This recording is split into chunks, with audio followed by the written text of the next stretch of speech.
এখানে আমার নাম উঠেনি বাবা। নাম ডিলিট করে দিয়েছে। হ্যাঁ, ডিলিট কেন করে আপনি দিয়েছে।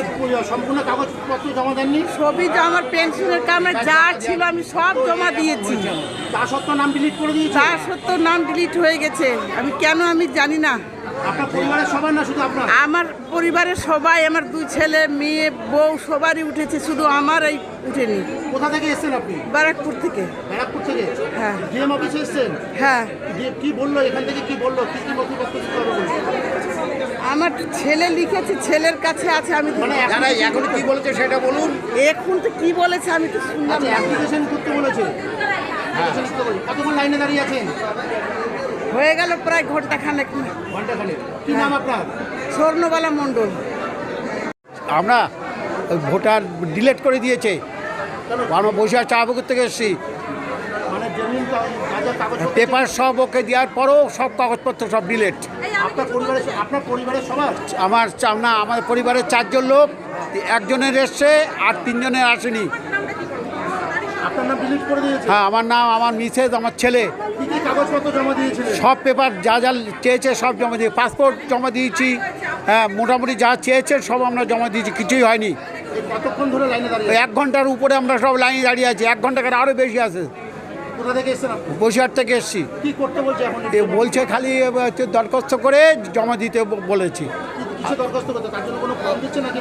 না না না, তাহলে সাদা কাগজে? সাদা কাগজে দরখাস্ত করে আপনারা জমা দিয়ে চলে যান, তারপর দেখছি। না না, কিসে আছে আমার মা? এখন হাটে প্রসেসিংয়ে আছে। প্রসেসিংয়ে আমার মা আছে। হ্যাঁ, প্রসেসিংয়ে আছে, কিন্তু আমার ভাই আর বোনের নামটা ডিলিট হয়ে গেছে। আদারওয়াইজ আমার নামটা উঠেছে, কিন্তু আমি কিন্তু আমার বাপের বাড়ি ডকুমেন্টস দিয়েছি। আমার আধার নাম্বার, আমার বিয়ের কোনো ডকুমেন্টস আমার লাগেনি।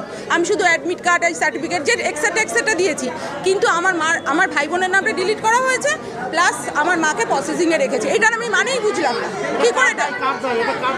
হ্যাঁ, দায় অদায় আমি কারোর কথাই বলতে চাই না, কোনো আমি পার্টিগত ব্যাপার বলে। কিন্তু এই যে হ্যাপাস হচ্ছি, আজকে আমি অফিস কামাই করে, আমি সেটে সরকারি চাকরি করি, আমি সেইখান থেকে আমি লাইনে এতক্ষণ একটা দিন কামাই করে দাঁড়িয়ে আছি। চিন্তা করুন আপনারা। কোথা থেকে এসেছেন আপনি? আমি এসেছি হৃদয়পুর থেকে। আপনার নাম? বিশাখা গুহ। আসতে পারবো না। মানুষের হেনস্থা করছে।